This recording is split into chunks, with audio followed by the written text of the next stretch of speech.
One of the most dangerous things that can happen to a woman is being praised too early for how much she can do. Hi muses, welcome back to my channel where we talk about how women can have their cake and eat it too. I'm your host Nadeen, and I'm here to rebuild the village women once had so we can have the right conversations and create lives that feel as good as it looks. Please like, subscribe, and turn on the notification bell so you don't miss anything. A lot of us have built entire identities around being useful, needed, dependable, and because the people around you reward that, you never stop to ask whether that identity is actually costing you your livelihood and happiness. Because some of these traits we get praised for are the exact same traits that make us abandon ourselves. And if you're an eldest daughter, firstborn daughter, or simply a parentified child, this is so prevalent in our lives. Eldest daughter syndrome starts out as a family dynamic and becomes a full identity built around responsibility and self-abandonment. And what's crazy is that you start thinking that this version of you is the best version until you come to a point where you realize you can no longer negotiate away your own needs, and then choosing yourself starts feeling like a necessity even when it goes against every fiber of your being. We are going to unpack that today.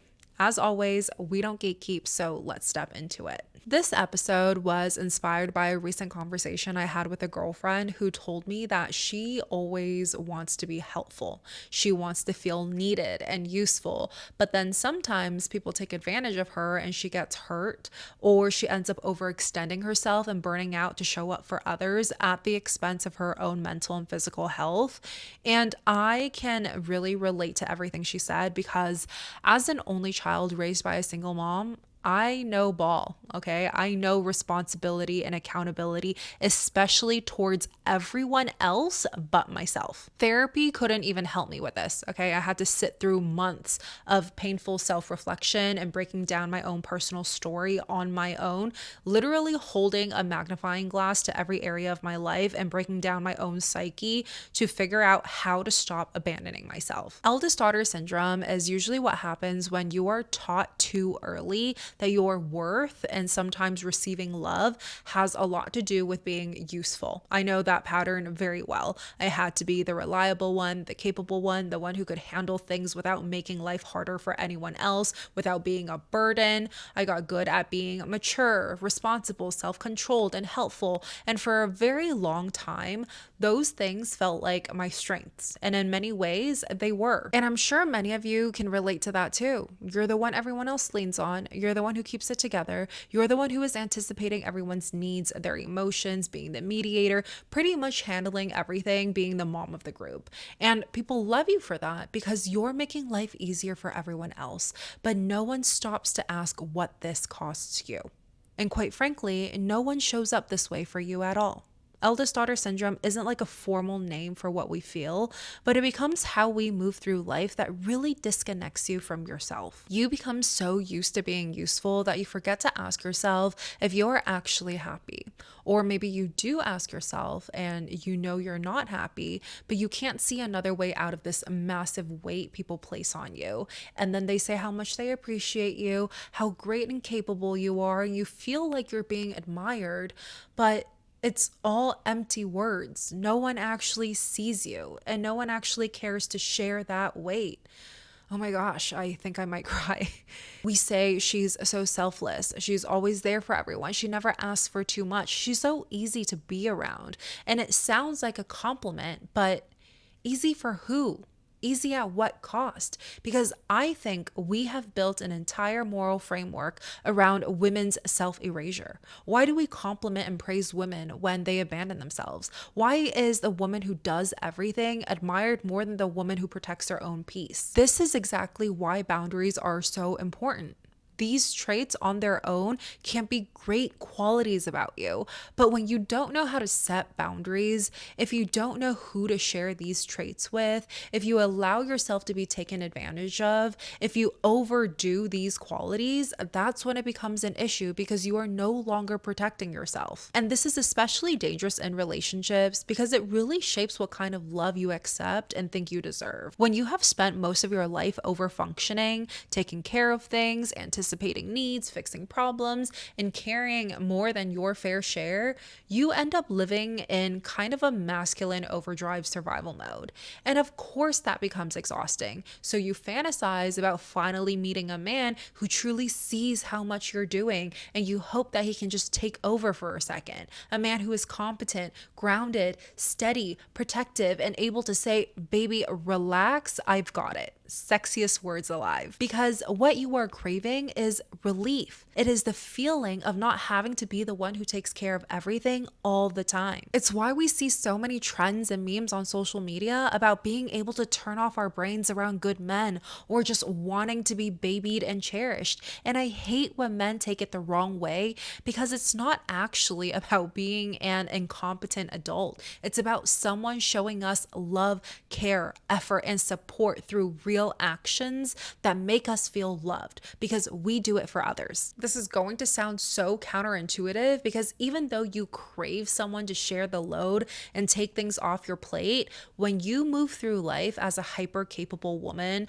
who always has it handled, and you've held yourself to insane levels of expectations, performing under precision, making sure there are no mistakes, it's now really hard to trust anyone else to do things correctly or as efficiently as you. You also end up attracting men who admire how much you can do without ever rising to meet you. Men who desire your strength because it makes his life easier. Men who benefit from your competence. Men who slowly turn into another responsibility for you to add to your already burdened shoulders. So instead of becoming the dream girl in your own love story, you become the manager and the fixer, the one doing more for him than he has ever done for himself, Mrs. Barbara the Builder. And that cycle will keep repeating until you are willing to tell yourself the truth. That sure, the issue could be the men, but it is also the version of you that keeps making room for people who don't meet your needs. That is a tough pill to swallow, because it feels easier to stay focused on how disappointing men can be.